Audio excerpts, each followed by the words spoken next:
Un riche homme détruit la statue de la Vierge, la servante s'effondre en larmes avant le miracle.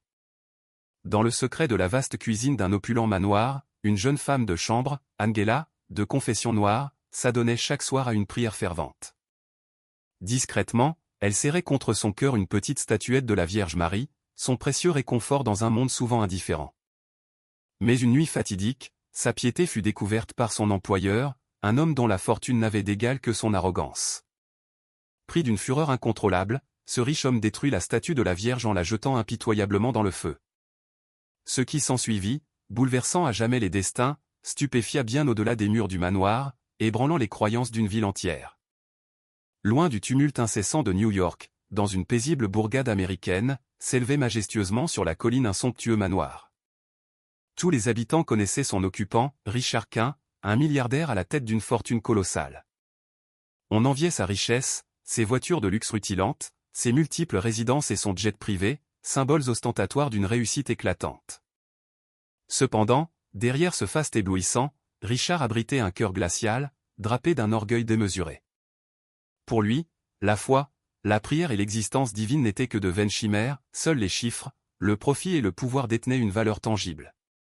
Aux yeux de Richard, la religion n'était qu'une faiblesse, une illusion réconfortante que les démunis se forgeaient pour supporter l'adversité.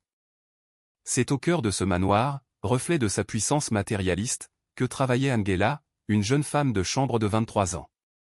Malgré la rudesse de sa tâche quotidienne, son âme restait d'une douceur inaltérable. Originaire du Sud, elle avait grandi bercée par la spiritualité d'une petite église, où sa grand-mère lui avait tendrement enseigné la figure bienveillante de la Vierge Marie.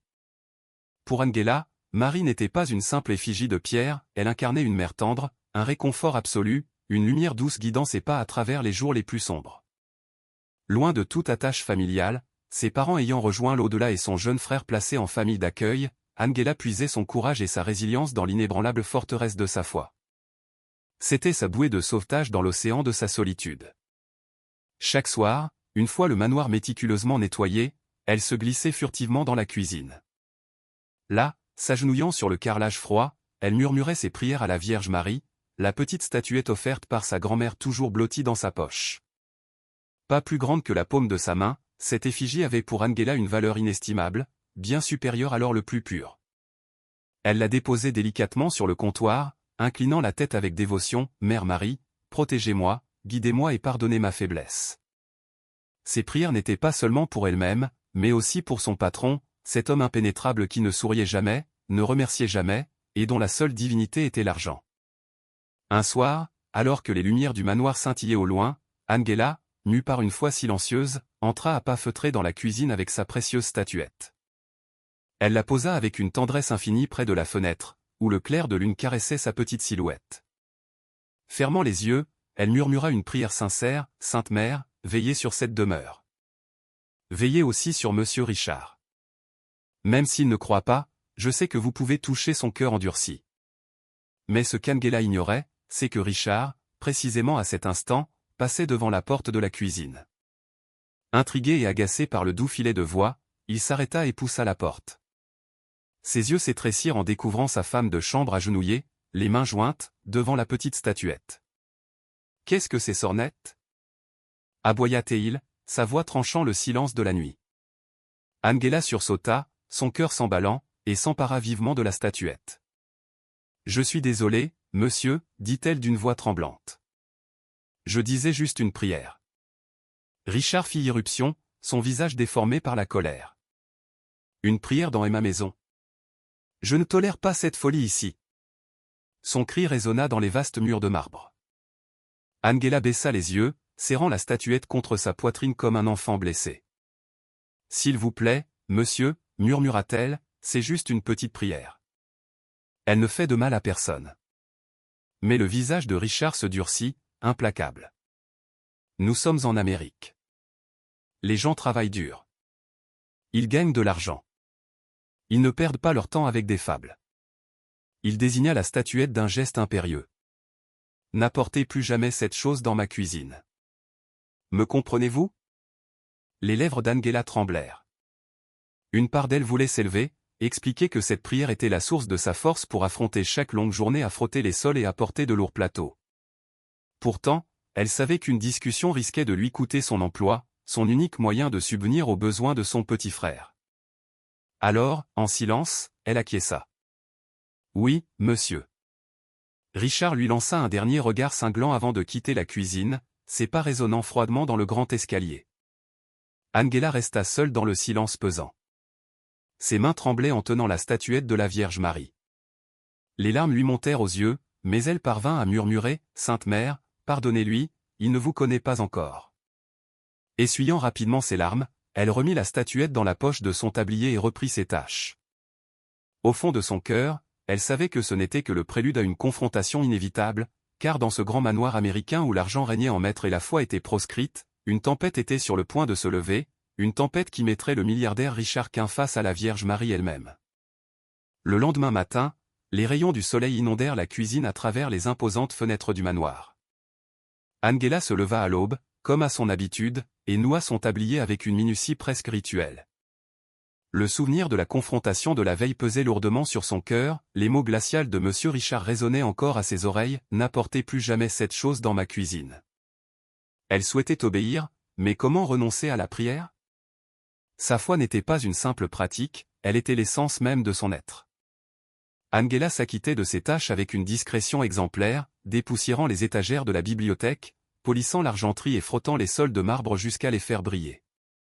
Aux yeux de quiconque, elle n'était qu'une femme de chambre accomplissant son devoir. Mais au-dedans d'elle, une tempête silencieuse faisait rage. Chaque fois qu'elle passait devant la cuisine, sa main effleurait instinctivement la petite statuette cachée au fond de sa poche. Elle aspirait à un instant de répit pour s'agenouiller et murmurer ses prières. Cependant, la crainte de Richard était omniprésente, s'il la surprenait à nouveau, elle risquait de perdre son emploi, son unique soutien pour son jeune frère. Vers midi, Richard revint d'une réunion en ville. Il entra dans la cuisine où Angela préparait son déjeuner. Ses yeux perçants balayèrent la pièce, comme s'il cherchait une preuve. « Bien, » marmonna-t-il d'un ton sec. « Au moins, vous vous souvenez. » Angela se figea un instant, puis baissa la tête, comprenant parfaitement son message, pas de statuette, pas de prière. Il s'installa à la longue table, ouvrit son ordinateur portable et, tout en tapant, s'adressa à elle avec une froideur désarmante. « Vous devriez être reconnaissante, Angela, » dit-il sans même la regarder. « La plupart des gens comme vous n'ont jamais l'occasion de travailler dans une maison comme celle-ci. Si vous travaillez dur, restez discrète et vous tenez à l'écart de ces bêtises d'église, tout ira bien. » Angela ravala ces mots. Elle aurait voulu lui dire « C'est la foi qui me maintient en vie, pas l'argent. » Mais elle se contenta d'acquiescer silencieusement. Cette nuit-là, une fois Richard retiré dans ses appartements, Angela retourna dans la cuisine. Elle sortit la petite statuette de la Vierge Marie de sa poche, la posa délicatement sur le comptoir et alluma une petite bougie qu'elle avait dissimulée dans le placard. Le silence de la cuisine n'était interrompu que par le tic-tac monocorde de l'horloge. Elle joignit les mains et murmura « Mère Marie, pardonnez-moi, s'il vous plaît. J'ai peur de perdre cet emploi, mais je ne peux pas vous abandonner. Donnez-moi le courage de continuer à prier dans cette maison, même quand on me l'interdit. Et s'il vous plaît, ouvrez le cœur de Monsieur Richard. Il est aveugle à l'amour et aveugle à vous. » Sa voix tremblait, mais sa prière était inébranlable. Elle priait pour son petit frère, pour son avenir, et même pour l'homme qui insultait sa foi. Ce qu'elle ne savait pas, c'est que Richard s'était réveillé pour prendre un verre d'eau. En traversant le couloir, il aperçut une faible lueur provenant de la cuisine. Ses sourcils se froncèrent de mécontentement. « Encore » marmonna-t-il avec une colère sourde. Il poussa la porte et la découvrit, une fois de plus, Angela agenouillée, murmurant à cette petite statuette. La lueur vacillante de la bougie éclairait les larmes sur son visage. Le visage de Richard devint écarlate de fureur. « Je vous avais prévenu. » tonna-t-il. Sa voix résonna, faisant sursauter Angela, qui saisit vivement la statuette, la serrant fort contre sa poitrine. « S'il vous plaît, monsieur, » s'écria-t-elle, « c'est tout ce que j'ai. Cela me donne de l'espoir. Cela me donne de la force. » Richard s'avança vers elle, les poings serrés. « De la force? De l'espoir? Ne comprenez-vous pas? Ce n'est qu'un mensonge. Vous gâchez votre vie avec des fables tandis que j'ai bâti la mienne par un travail acharné. Un vrai travail. Regardez-moi. Regardez cette maison, ces voitures, cet empire. Pensez-vous qu'une statue a fait cela? Non. L'argent l'a fait, le travail l'a fait. La foi est pour les faibles. Le cœur d'Angela battait la chamade, mais elle tint bon, sa voix douce mais ferme. Monsieur, avec tout le respect que je vous dois, vous vous trompez. La foi n'est pas une faiblesse. La foi est une force. Vous avez peut-être des richesses, mais les richesses ne peuvent panser une âme brisée. La foi, elle, le peut. Les yeux de Richard brillaient d'une fureur incontrôlable.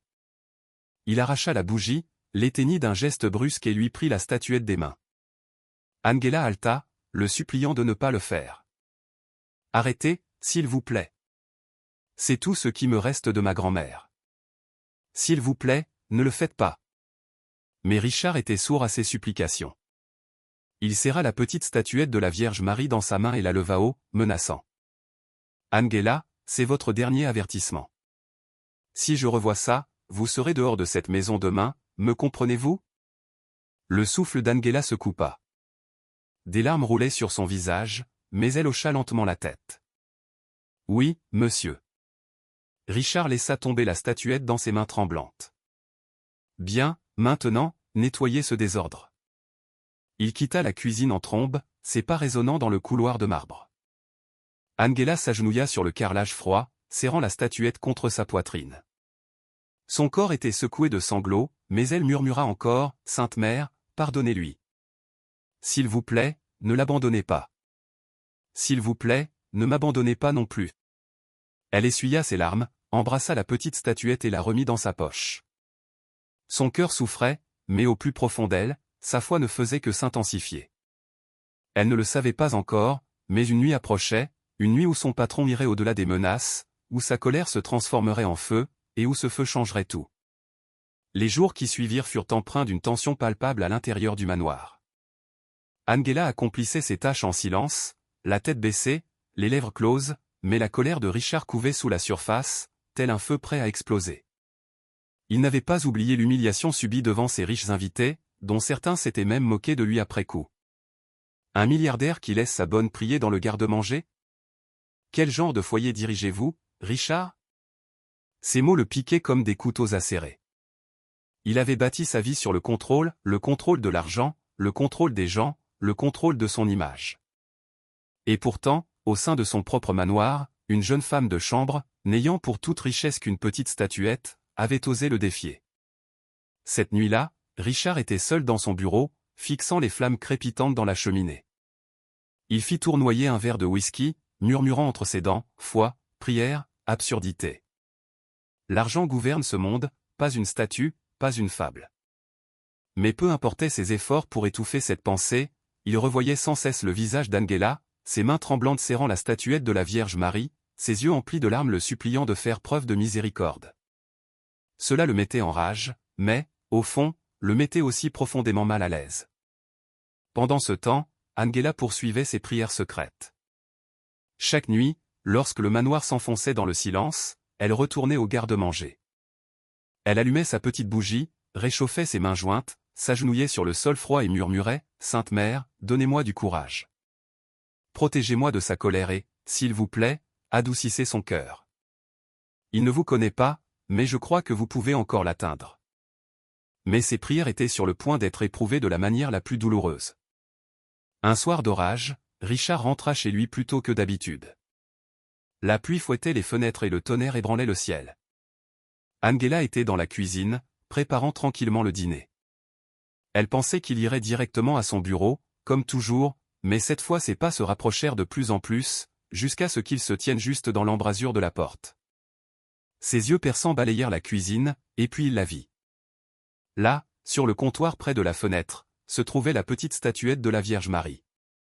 Angela l'avait sortie quelques minutes auparavant pendant qu'elle cuisinait, pensant qu'il ne la remarquerait pas. « Je vous avais prévenu. » tonna-t-il, sa voix faisant trembler les murs. Angela se figea, le cœur battant à tout rompre. « S'il vous plaît, monsieur, supplia-t-elle, ce n'était que pour un instant. Je ne voulais pas faire de mal. » Les yeux de Richard flamboyèrent d'une fureur aveugle. Il traversa la cuisine d'un pas lourd et arracha la statuette du comptoir. Ses mains la serrèrent fermement, ses jointures blanchies par la tension. C'est un poison dans ma maison. Vous me défiez encore et encore, et maintenant je vais en finir une fois pour toutes. Angela halta et tendit la main, désespérée. Non, s'il vous plaît, ne faites pas ça. C'est tout ce qui me reste de ma grand-mère. S'il vous plaît, ne faites pas ça. Mais Richard la repoussa d'un revers de main. Sa voix rugit, couvrant le fracas de l'orage extérieur. Vous voulez adorer cette statue? Alors, regardez ce qui arrive à votre soi-disant Vierge Marie. Richard se dirigea d'un pas résolu vers la cheminée à l'extrémité de la cuisine, le lieu même où allait se jouer le drame. Le feu crépita et siffla tandis qu'il tenait la statuette au-dessus des flammes. Angela tomba à genoux, les mains jointes dans une prière désespérée et déchirante. Mère Marie, pardonnez-lui s'il vous plaît. Ne le punissez pas. Protégez votre statue. Protégez cette maison. Protégez son âme. Richard lui lança un regard empli de mépris. Priez autant que vous voulez. Voyons si votre statue peut survivre au feu. Et d'un geste furieux, ce riche homme détruit la statue de la Vierge en la jetant brutalement dans les flammes déchaînées. Angela hurla, des larmes abondantes roulant sur son visage. Elle se précipita en avant, mais la chaleur la repoussa violemment. La statuette gisait dans l'âtre, sa surface peinte noircissant, une fumée âcre s'élevant tandis que les flammes la consumaient. Ses sanglots déchirants résonnèrent dans le manoir, emplissant l'air de sa douleur. Non, s'il vous plaît, non. Mais Richard se tenait droit, les bras croisés, le visage froid et inflexible. Maintenant, c'est fait, dit-il avec une cruauté glaçante. Plus de prières, plus de statues. À partir de maintenant, cette maison m'appartient à moi et à moi seul. Il se retourna pour partir, mais avant qu'il n'atteigne la porte, un événement extraordinaire, qu'aucun d'eux n'aurait pu imaginer, se produisit, annonçant le miracle. Les flammes, qui venaient de dévorer la statuette, rugirent soudainement, s'élevant plus haut, plus vives et plus brillantes qu'auparavant. Le feu n'avait plus l'aspect d'un brasier ordinaire, il étincelait d'une lumière dorée si puissante qu'elle irradia toute la cuisine. Richard s'arrêta net, les yeux écarquillés par la stupeur. Du cœur même de ce brasier incandescent, la statue ne se réduisit pas en cendres. Au lieu de cela, elle brilla de plus en plus intensément, comme si les flammes reculaient d'elles-mêmes pour la préserver. Angela halta, ses larmes de chagrin se transformant en un cri d'admiration et de foi, « Sainte Mère !» Et puis, du foyer même du feu, une figure radieuse apparut. Elle était drapée de lumière pure, son visage doux mais empreint d'une force inouïe. Ses mains s'étendaient, non pas brûlantes, mais scintillantes, comme si elle était elle-même l'incarnation d'un feu de pureté. Sa voix, calme et douce, emplit pourtant toute la pièce d'une résonance à la fois tonitruante et mélodieuse. « Pourquoi endurcis-tu ton cœur, Richard ?» demanda-t-elle. « Pourquoi choisis-tu la colère plutôt que l'amour, l'orgueil plutôt que la miséricorde ?» Richard recula en trébuchant, le visage pâle, la peur le submergeant. Il n'avait jamais cru au miracle, mais il en voyait un de ses propres yeux. Angela s'agenouilla encore plus bas, inclinant la tête avec une révérence profonde.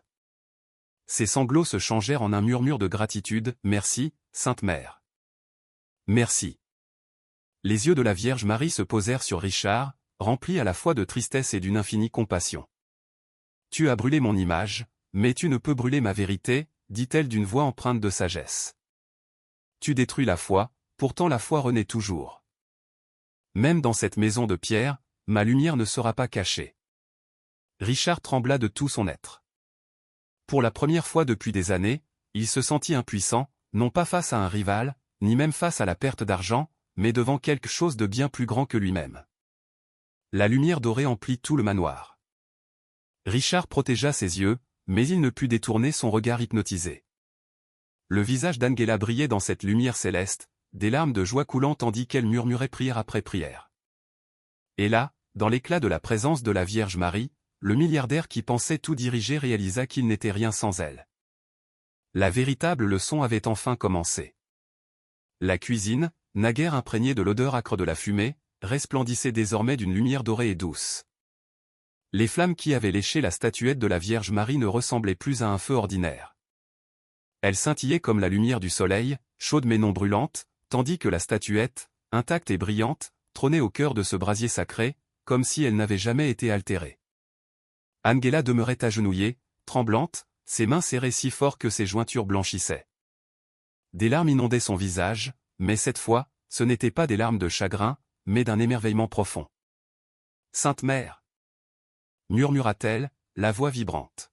« Vous avez exaucé ma prière. » Richard, en revanche, était figé, le cœur battant à tout rompre, le souffle court. Son esprit était envahi de questions tourbillonnantes, mais ses lèvres étaient incapables de former le moindre mot. Pour un homme qui avait passé toute sa vie à n'adorer que l'argent, voir la Vierge Marie apparaître dans sa propre cuisine était une réalité qu'il ne pouvait appréhender. La figure radieuse s'avança, bien que ses pieds ne touchassent jamais le sol. Elle brillait d'une intensité supérieure à celle du plus somptueux lustre, et pourtant, ses yeux portaient une douceur qui perçait directement l'âme. Sa voix emplit la cuisine, non pas forte, mais puissante, comme le son de la vérité elle-même. « Richard, dit-elle, pourquoi as-tu détourné ton cœur de l'amour? Pourquoi te moques-tu de ce que tu ne comprends pas ?» Richard trébucha en reculant, manquant de renverser une chaise. Ses lèvres s'entr'ouvrirent enfin, sa voix faible et brisée. « Ce n'est pas réel, balbutia-t-il. Cela ne peut pas être réel. Je n'y crois pas. » Le regard de Marie était calme mais ferme. « Et pourtant, je me tiens devant toi. » Ces mots le frappèrent comme la foudre. Il avait passé des années à proclamer que la foi était inutile, la prière une perte de temps, et les miracles de simples fables. Mais là, dans son propre manoir, un miracle brûlait plus intensément que tout feu qu'il eût jamais vu. Angela leva son visage strié de larmes, murmurant « Merci, mère. Merci de lui avoir montré la lumière. » Marie leva la main et le feu doré tourbillonna comme un vent vivant. Puis, sous les yeux ébahis de Richard, les flammes se transformèrent en visions saisissantes. D'abord, il se vit enfant, debout aux côtés de sa mère dans une petite église. Elle avait tenté de lui enseigner la prière, mais il avait levé les yeux au ciel et ri avec insouciance. La vision s'estompa, remplacée par une autre, il se vit jeune homme, choisissant l'argent au détriment de sa famille, ignorant le dernier souhait de son père de conserver la foi. Il vit des affaires, des contrats, des montagnes d'argent, et pourtant dans chaque vision, son visage semblait plus vide, plus seul. Finalement, il se vit tel qu'il était maintenant, debout dans son manoir, entouré de richesses, mais complètement seul. Les genoux de Richard fléchirent. Il s'effondra sur le sol, les mains tremblantes. « Non, » murmura-t-il. « Je pensais que l'argent était tout. Je pensais que si j'en avais plus, je serais heureux. Mais pourquoi? Pourquoi me sens-je si vide ?» La voix de Marie, douce mais perçante, résonna, parce que la richesse sans amour n'est rien. L'orgueil sans humilité est vide. Tu as brûlé mon image. Mais ce que tu as vraiment brûlé, c'est ta propre chance de paix. Angela sanglota doucement, le cœur brisé à la vue de son patron enfin confronté à la vérité. Elle rampa à genoux, serrant ses petites mains. « S'il vous plaît, Sainte Mère, pria-t-elle doucement. Pardonnez-lui. Pardonnez-nous à tous les deux. » Richard regarda Angela, cette jeune femme de chambre qui avait risqué son emploi, sa sécurité et même sa colère juste pour conserver sa foi. Pour la première fois de sa vie, il eut honte. Il se couvrit le visage de ses mains et fondit en sanglots. « Je suis désolé, » s'écria-t-il, sa voix brisée et écorchée par la douleur. « Je ne savais pas. Je n'ai pas compris. Je me suis moqué d'elle. Je me suis moqué de vous. S'il vous plaît, pardonnez-moi. » La lumière du feu l'enveloppa d'une douceur inattendue. Ce n'était pas le feu de la destruction, mais le feu de la miséricorde. Marie le regarda avec des yeux emplis de compassion. Le pardon est toujours accordé à ceux qui le cherchent avec un cœur humble. Sa main s'étendit et les flammes s'éteignirent, laissant la statuette intacte, brillante faiblement d'une lumière sainte. Angela halta, couvrant sa bouche de ses mains. La statuette de la Vierge Marie, bien que jetée dans le feu, se tenait impeccable, plus propre et plus brillante qu'auparavant. La tempête à l'extérieur du manoir s'estompa. La pluie cessa. Le tonnerre se tut. La cuisine, autrefois lieu de colère et de cris, ressemblait maintenant à une chapelle. L'air était lourd de paix. Richard s'agenouilla sur le sol de marbre, des larmes coulant sur son visage. Pour la première fois depuis des années, il se sentit plus petit que sa richesse, plus petit que son orgueil. Mais étrangement, il se sentit aussi plus libre, le poids de ses fardeaux s'étant allégé. Angela s'agenouilla à ses côtés, les mains jointes en prière. Pour la première fois, le maître et la servante étaient côte à côte, égaux devant la Vierge Marie. Et les paroles de Marie scellèrent ce moment sacré, la foi ne divise pas, elle unit. L'amour n'affaiblit pas, il renforce. Souvenez-vous de cela. Tous sont égaux devant Dieu. Sa lumière commença à s'estomper lentement, comme les derniers rayons du soleil couchant, mais sa présence demeurait tangible dans leur cœur. Les lèvres d'Angela tremblèrent tandis qu'elle murmurait « Merci, Sainte Mère. Merci. » Richard inclina la tête, murmurant à travers ses larmes « Pardonnez-moi, changez-moi, enseignez-moi. » Lorsque la lumière eut disparu, le silence emplit à nouveau le manoir. Mais ce n'était plus le silence lourd d'orgueil et de vide, c'était le silence de la paix retrouvée. La statuette de la Vierge Marie restait sur le comptoir, intacte par le feu, brillante doucement comme si elle était vivante. Richard essuya ses larmes et regarda Angela. Pour la première fois, il parla non pas avec colère, mais avec une humilité inattendue. « Angela, » dit-il d'une voix douce. « À partir de ce jour, vous n'aurez plus jamais à cacher vos prières dans cette maison. » Angela haleta, ses mains couvrant sa bouche. « Monsieur, non. » Richard l'interrompit, secouant la tête. « Non, monsieur. Ce soir, j'ai appris que l'argent ne me rend pas plus grand que vous. Nous nous agenouillerons tous les deux devant elle ensemble. » Les larmes d'Angela coulèrent à nouveau, mais cette fois c'étaient des larmes de joie pure. Cette nuit-là, dans la grande cuisine d'un manoir de milliardaires, la chose la plus improbable se produisit. Un milliardaire et une femme de chambre s'agenouillèrent côte à côte, priant ensemble la Vierge Marie. Et bien que le monde extérieur n'ait jamais su ce qui s'était passé dans cette maison, le miracle avait déjà commencé, ouvrant la voie à une transformation profonde. Le manoir n'avait jamais été aussi silencieux. Plus aucun bruit de pas pressés, aucun tintement de verre, aucun bourdonnement du téléphone de Richard avec ses appels professionnels. Seulement le silence et une lumière douce qui emplissaient chaque recoin de la cuisine. La lueur dorée de la statuette de la Vierge Marie persistait même après que sa forme radieuse se fût estompée. La lumière n'était ni dure ni aveuglante, elle était douce, chaude, comme le soleil du matin après une tempête. Les murs, qui résonnaient autrefois de cris de colère, scintillaient maintenant comme s'ils étaient eux-mêmes en paix.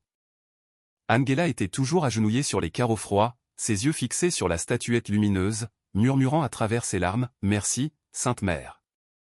Merci de ne pas nous avoir abandonnés. » À ses côtés, Richard était toujours prosterné, sa poitrine soulevée par de lourdes respirations. Son costume coûteux était froissé, son orgueil brisé, et son cœur, pour la toute première fois, ouvert à la lumière. Il fixait cette lueur, incapable de détourner le regard. La voix de la Vierge Marie revint, non pas du feu, ni de la statue, mais de partout, comme si les murs, l'air et même leur propre cœur portaient ces paroles. Angela. Richard, écoutez. Angela serra fortement ses mains. Richard avait la tête basse, ses épaules tremblaient d'une émotion nouvelle. Vous vivez sous le même toit, dit Marie, sa voix empreinte de sagesse. Pourtant, vos cœurs ne pouvaient être plus éloignés. L'un de vous vit dans l'humilité, l'autre dans l'orgueil. L'un de vous prie en secret, l'autre se moque de ce qui est sacré. Mais ma lumière est venue vous unir, non vous diviser. Angela ferma les yeux, ses larmes coulant librement. Richard serra les poings, mais cette fois non par colère, mais parce qu'il ne savait comment affronter la vérité. La voix de Marie se tourna d'abord vers Angela. Enfant, tu as prié pour la force quand tu étais faible. Tu as prié pour l'amour quand tu étais méprisé. Et tu as même prié pour celui qui s'est moqué de toi. Sais-tu pourquoi tes prières portaient une telle puissance? Angela secoua la tête, murmurant, « Non, Sainte Mère, je ne suis qu'une servante. Je ne suis rien. » La lumière pulsa doucement, comme un battement de cœur. Tu n'es pas rien. Tu es une fille du ciel. Et chaque fois que tu t'es agenouillée sur ces sols, chaque larme que tu as versée, chaque murmure que tu as fait dans le silence, je les ai entendus. Je les ai chéris. Les prières des humbles vont plus loin que les cris des rois. Angela sanglota, couvrant sa bouche de ses deux mains. Elle avait prié toute sa vie, mais entendre que ses prières étaient entendues par la Vierge Marie elle-même, était plus qu'elle ne pouvait supporter. Merci, merci, murmura-t-elle, la voix brisée par l'émotion. Puis la voix de Marie se tourna vers Richard. Et toi, Richard Quint, tu as couru après l'or comme si c'était Dieu. Tu as bâti des maisons de pierre, mais tu as laissé ton cœur vide. Tu t'es moqué de ce que tu ne pouvais pas voir, et dans ton orgueil, tu as détruit ce qui était saint. Pourtant, te voici agenouillé maintenant. Sais-tu pourquoi je suis venu? Les lèvres de Richard tremblèrent. Sa voix était rauque, à peine un murmure. Pour me punir? La lumière brilla plus fort, emplissant la pièce de chaleur. Non, je ne suis pas venu pour te punir. Je suis venu pour t'éveiller. Je suis venu parce que les prières d'Angela ont porté ton nom au ciel. Même quand tu maudissais, elle priait. Même quand tu brûlais, elle pardonnait. Son amour pour toi, bien que tu ne lui aies montré que de la cruauté, m'a amené ici ce soir. Les yeux de Richard se remplirent de larmes. Il tourna lentement la tête vers Angela, qui pleurait, le visage enfoui dans ses mains. « Tu as prié pour moi ?» demanda-t-il, incrédule. Angela leva le visage, des larmes brillant dans la lumière dorée. Elle hocha la tête. « Chaque nuit, dit-elle doucement, même quand tu me criais dessus, même quand tu prenais la statuette, je priais pour toi parce que je croyais qu'un jour tu verrais la vérité. » Le cœur de Richard se brisa. Malgré ses milliards, malgré tout son pouvoir, il n'avait jamais connu un amour aussi désintéressé. Une femme de chambre, quelqu'un qu'il avait traité comme de la boue, était la raison même pour laquelle le ciel lui avait accordé une seconde chance. La voix de Marie emplit à nouveau l'air, les enveloppant comme les étreintes d'une mer. Vois-tu maintenant? Richesse et pouvoir ne peuvent acheter la paix. La colère ne peut remplir le vide de ton âme. Mais le pardon, l'amour, l'humilité, ce sont des trésors plus grands que l'or. La lumière devint plus vive, remplissant même les coins sombres de la cuisine jusqu'à ce qu'il sembla que tout le manoir était vivant. À partir de cette nuit, continua Marie, cette maison ne sera pas bâtie sur l'orgueil, mais sur la prière. Personne ici n'adorera l'argent. Vous adorerez Dieu ensemble, et par votre unité, des miracles couleront. Angela s'inclina profondément, murmurant, « Oui, Sainte Mère, je ne cesserai jamais de prier. » Richard baissa la tête, ses larmes tombant sur le sol. « Je ne sais pas prier, avoua-t-il, la voix brisée. Apprenez-moi, montrez-moi comment. » Angela tendit sa main avec hésitation, ses doigts tremblants. « Je vous aiderai, monsieur, dit-elle doucement. » Puis elle se corrigea, un tendre sourire aux lèvres. « Non, monsieur. Frère, nous prierons comme une famille. » Un instant, Richard ne put parler, mais ensuite, avec des mains tremblantes, il tendit la sienne et prit celle d'Angela. La lumière dorée ne s'estompa pas immédiatement. Elle pulsait doucement comme un feu qui brûlait sans détruire, un feu qui guérissait au lieu de consumer.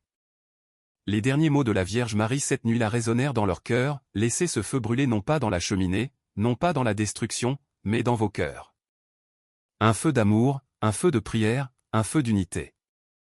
Portez-le et vous ne marcherez plus jamais dans les ténèbres. Et sur ces mots, la lumière s'estompa lentement, laissant la cuisine de nouveau dans le silence. Mais ce n'était plus la même cuisine. Les mêmes murs, les mêmes sols de marbre, les mêmes comptoirs, mais tout semblait nouveau. Angela essuya ses larmes et sourit pour la première fois depuis des semaines, un sourire rempli d'une joie profonde. Richard était assis silencieusement, la tête baissée, mais le cœur plus léger qu'il ne l'avait jamais été. Pour la première fois de sa vie, le milliardaire n'avait rien à se vanter. Et pourtant, étrangement, il se sentait plus riche que jamais. La lueur dorée persistait encore dans la cuisine du manoir, plus douce maintenant, comme la lumière d'une bougie, mais elle enveloppait Angela et Richard d'une chaleur qui apaisait leur corps tremblant. Angela était toujours à genoux, les mains serrées, le visage brillant de larmes de soulagement. Richard était agenouillé à ses côtés, mais sa posture était différente. Il ne s'agenouillait plus en signe de pouvoir ou d'autorité. Il était agenouillé comme un enfant qui venait de découvrir les bras de sa mère pour la première fois. Puis la voix de Marie revint. Elle était calme, mais elle portait une force à laquelle aucun d'eux ne pouvait résister. « Angela, Richard, je vous ai montré la lumière, mais maintenant vous devez voir la vérité. » La lueur autour de la statuette de la Vierge Marie redevint plus vive, et soudain les murs de la cuisine semblèrent s'évanouir. L'air scintilla comme si la pièce elle-même se dissolvait. Angela haleta et serra plus fort ses mains. Richard cligna des yeux, le souffle coupé. L'instant d'après, il n'était plus dans la cuisine. Il se tenait dans le même grand manoir, mais il avait l'air différent. Silencieux, poussiéreux, abandonné. Les lustres pendaient brisés, le marbre était fissuré, les murs couverts d'ombre. La voix de Marie résonna à travers la vision. « Richard, c'est la maison que tu as construite avec orgueil. La richesse a élevé ses murs. La cupidité a façonné ses couloirs. Mais regarde, où sont les rires? Où est l'amour? Un manoir sans foi devient un tombeau de solitude. » Richard regarda autour de lui, horrifié. Le silence de la maison vide le transperça plus profondément que toute insulte ne l'avait jamais fait. Il vit son reflet dans un miroir fissuré, un homme vieux et seul, entouré de richesses, mais sans personne pour lui tenir la main. Il se serra la poitrine, murmurant « Non, je ne veux pas ça. Je ne veux pas mourir seul. » La scène changea. Soudain, ils se trouvèrent à l'intérieur d'une petite maison en bois. Les meubles étaient vieux, les murs simples, mais la pièce était vivante de chaleur. Une famille était réunie autour d'une table à manger, se tenant la main, riant en priant ensemble. Les yeux d'Angela se remplirent de larmes. « Cela ressemble à la maison de ma grand-mère, » murmura-t-elle. « Nous avions si peu, mais nous avions tout. » La voix de Marie était tendre. « Voici une maison sans richesse, mais remplie d'amour. Voici la pauvreté aux yeux du monde, mais la richesse aux yeux du ciel. » Quelle maison est la plus riche, Richard? Les lèvres de Richard tremblèrent. Ses yeux passèrent d'une vision à l'autre, le manoir froid de l'orgueil et la petite maison de l'amour. Sa voix se brisa. La petite maison, celle avec la famille, celle avec la prière. C'est ça la richesse. C'est ce qui me manquait. Angela tendit la main et lui toucha doucement le bras. Maintenant, tu vois, dit-elle tendrement. Les visions changèrent une fois de plus. Maintenant, ils se tenaient à un carrefour. Un chemin était large, pavé d'or, scintillant sous des lumières vives. Des gens s'y précipitaient, portant des mallettes, courant après l'argent, se marchant dessus dans leur hâte. Mais au bout de la route dorée, il n'y avait que l'obscurité. L'autre chemin était étroit, sinueux, presque caché. Peu de gens l'empruntaient, mais ceux qui le faisaient portaient une lumière dans leurs mains. Au bout de cette route, il y avait une lueur brillante, plus lumineuse que le soleil, paisible et éternelle. La voix de Marie emplit de nouveau l'air. Toute âme doit choisir la large route de l'orgueil, de la richesse et de l'avidité, ou la route étroite de la foi, de l'amour et de l'humilité. L'une mène au vide, l'autre à la joie éternelle. Angela tomba à genoux, murmurant à travers ses larmes. Je choisis la route étroite. Sainte Mère, je la choisirai toujours. Le corps de Richard trembla. Son cœur battait la chamade alors qu'il fixait les deux chemins. Toute sa vie, il avait couru sur la large route dorée. C'était tout ce qu'il connaissait. Mais maintenant, pour la première fois, il voyait où cela menait. Lentement, il tomba à genoux lui aussi. Sa voix se brisa alors qu'il murmurait « Je veux la route étroite.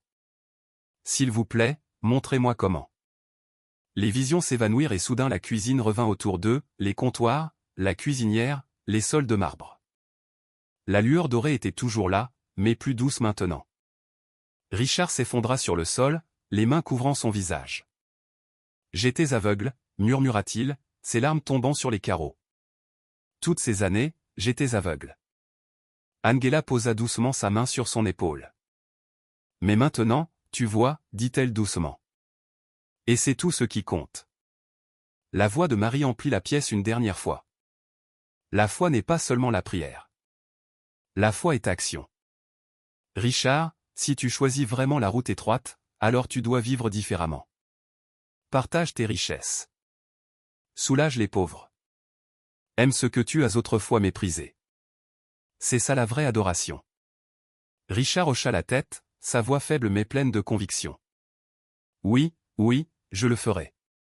Je le promets, murmura Angela. Merci, Sainte Mère. Merci pour ce miracle. La lueur autour de la statue pulsa une dernière fois et puis la lumière s'estompa, laissant la statue briller doucement mais silencieusement sur le comptoir. Pour la première fois de sa vie, Richard inclina la tête volontairement. Non au pouvoir, non à l'argent, mais à Dieu. Il murmura maladroitement, la voix tremblante, Sainte Mère, je ne connais pas les bons mots, mais s'il vous plaît, pardonnez-moi, enseignez-moi, faites de moi un homme d'amour. Pas d'orgueil. Je ne veux plus être riche en argent. Je veux être riche en amour. Les lèvres d'Angela tremblèrent tandis qu'elle murmurait à ses côtés. Amen. Tous deux restèrent longtemps agenouillés. Angela priait doucement à voix haute, ses paroles simples et fermes. Richard répétait après elle maladroitement, mais sincèrement, guide-nous. Guide-nous. Pardonne-nous. Pardonne-nous. Change-nous. Change-nous.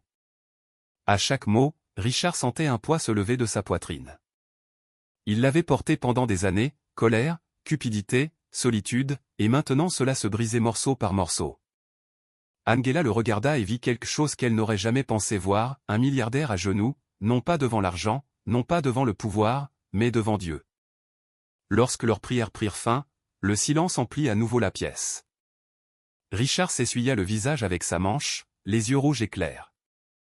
Il regarda Angela non pas avec arrogance, non pas avec mépris, mais avec gratitude. « Tu m'as sauvé » murmura-t-il. Angela secoua la tête. « Non, la Vierge Marie vous a sauvé. Je n'ai fait que prier. » Richard plaça sa main sur sa poitrine. Pour la première fois, il sentit une chaleur à l'intérieur. Non pas de la richesse, non pas de l'orgueil, mais de la foi. Il murmura presque pour lui-même, « J'étais l'homme le plus riche du monde, et pourtant j'étais le plus pauvre. Mais ce soir, je crois que j'ai enfin trouvé la vraie richesse. » Angela sourit, ses larmes se transformant en joie. Alors le miracle a commencé, et dans ce grand manoir américain où la foi avait autrefois été interdite, l'effondrement du milliardaire devint le premier pas vers sa renaissance. Le manoir était de nouveau silencieux, mais ce n'était plus le même genre de silence qu'avant. Il n'était plus froid et lourd, rempli d'orgueil et de vide. Maintenant, c'était un silence de paix, un silence où la prière semblait résonner dans chaque recoin. Angela restait agenouillée, la tête baissée en action de grâce. Richard, toujours sur le sol de marbre de la cuisine, essuya ses dernières larmes et inspira profondément, sa voix tremblante. Ses yeux étaient gonflés, mais son cœur se sentait plus léger qu'il ne l'avait jamais été. Pour la première fois de sa vie, il ne se sentait pas comme un milliardaire assis sur un trône. Il se sentait comme un enfant qui avait enfin trouvé sa maison.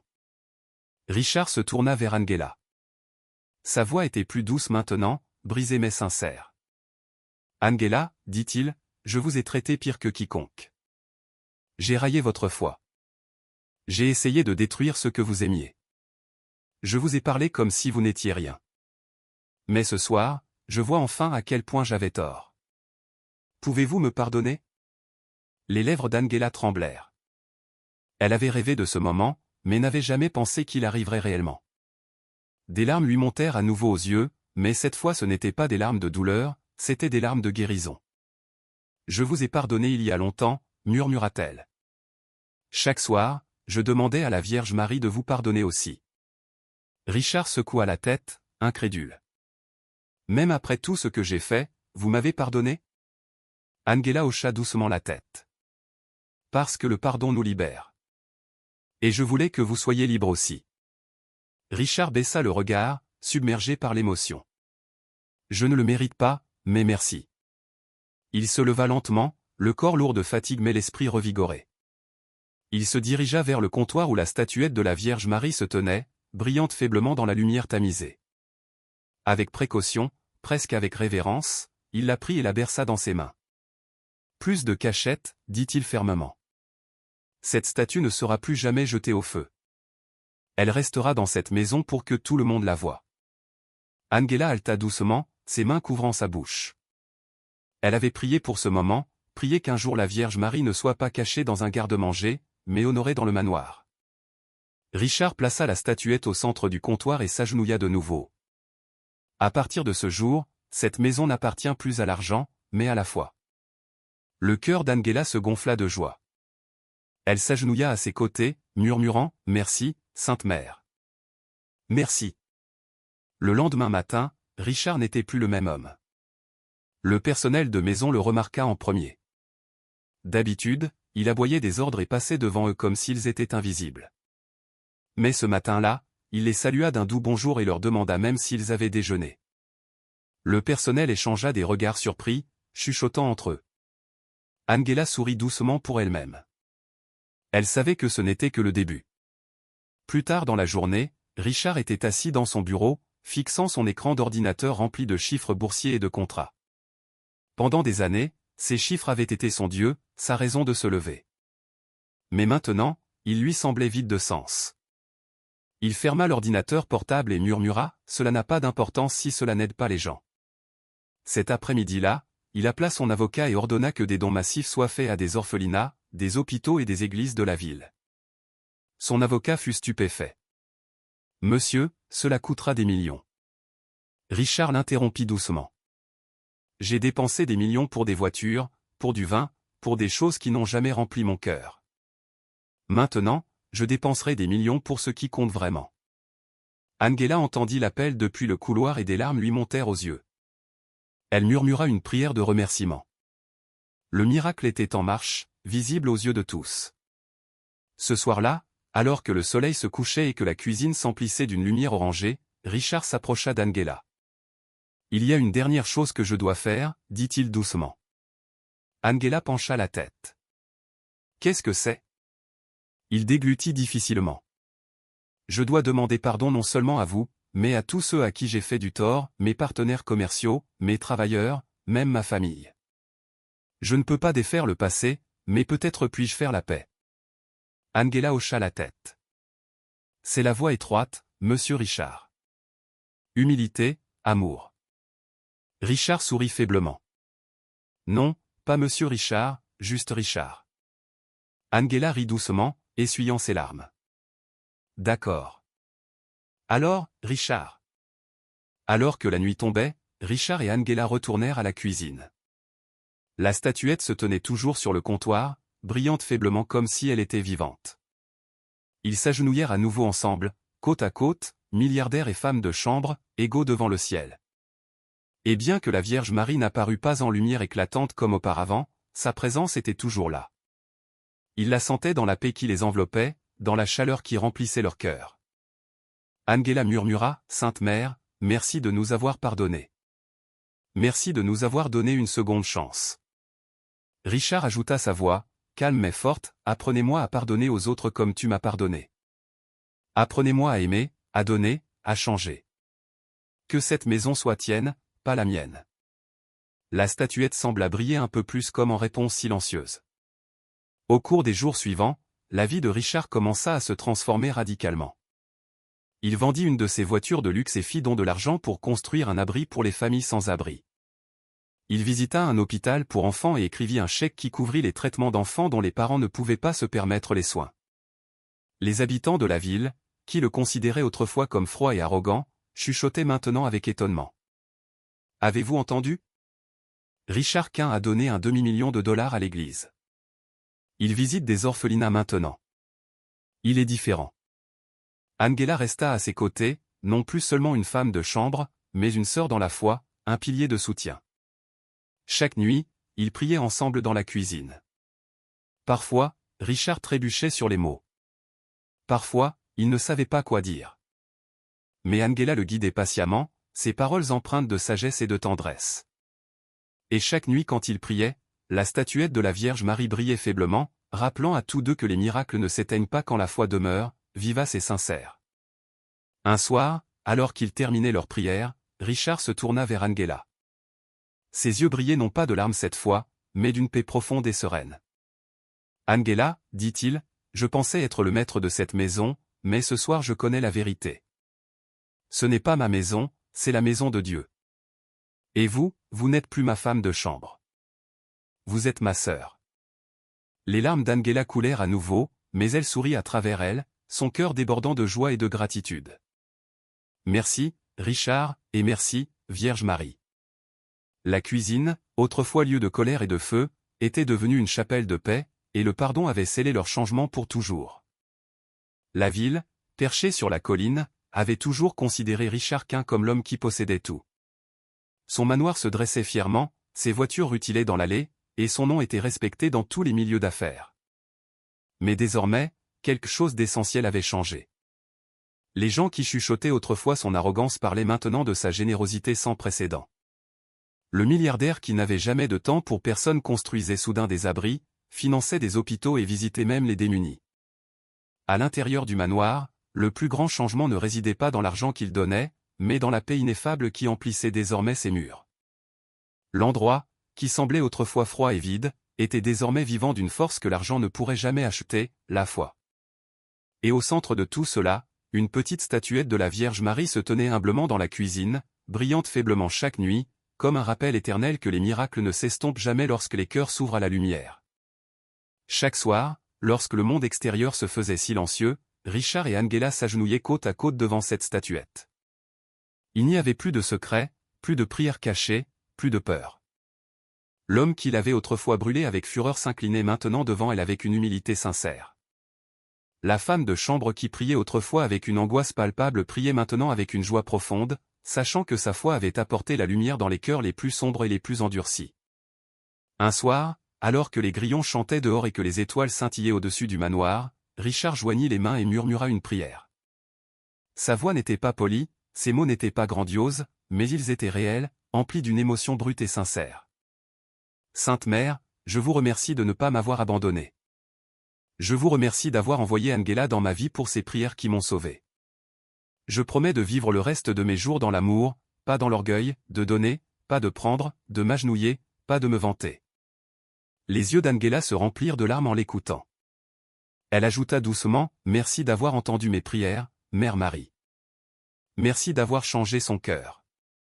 S'il vous plaît, continuez à nous guider tous les deux. » La statuette brilla un peu plus fort un instant, comme si elle leur souriait en silence, et Richard tendit la main à Angela. Pendant des années, il avait vécu entouré de gens qui voulaient son argent, qui le traitaient comme un roi. Mais en tenant la main d'Angela, il sentit quelque chose qu'il n'avait jamais ressenti auparavant, la chaleur et la force d'une véritable famille. À partir de cette nuit-là, Richard établit une nouvelle règle pour sa maison. Chaque jour commencerait et se terminerait par la prière. La même cuisine où il avait autrefois crié de colère devint l'endroit sacré où les travailleurs, le personnel et les invités se réunissaient pour baisser la tête ensemble. Peu importe qu'ils soient riches ou pauvres, serviteurs ou maîtres, tous étaient égaux devant la Vierge Marie, unis par une foi nouvelle et partagée. Des semaines plus tard, Richard se tenait à l'extérieur du manoir avec Angela, contemplant le lever du soleil. Le monde semblait plus lumineux maintenant, comme si même l'air portait la paix et la sérénité. Il parla doucement. Je pensais autrefois posséder cette maison, que tout ici m'appartenait, mais je vois maintenant que je n'étais qu'un prisonnier de mon propre orgueil. Maintenant, je suis libre. Angela sourit, ses yeux brillants de satisfaction et d'espoir. Et maintenant vous êtes riche de la seule manière qui compte. Il hocha lentement la tête. Oui, riche en foi, riche en amour. Ensemble, ils se tournèrent vers le manoir où la faible lueur de la statuette de la Vierge Marie pouvait être aperçue, même à travers la fenêtre de la cuisine. Et alors qu'ils entraient côte à côte, il était clair que ce n'était plus seulement le manoir d'un milliardaire ou le lieu de travail d'une femme de chambre. C'était une véritable maison de prière. Et à partir de ce jour, dans la plus grande maison de la colline, un milliardaire et une femme de chambre s'agenouillaient ensemble chaque nuit devant la Vierge Marie, égaux dans la foi, liés non par la richesse ou le pouvoir, mais par l'amour, le pardon et un miracle qui les changea pour toujours, un miracle né des larmes d'une servante et de la destruction d'une statue.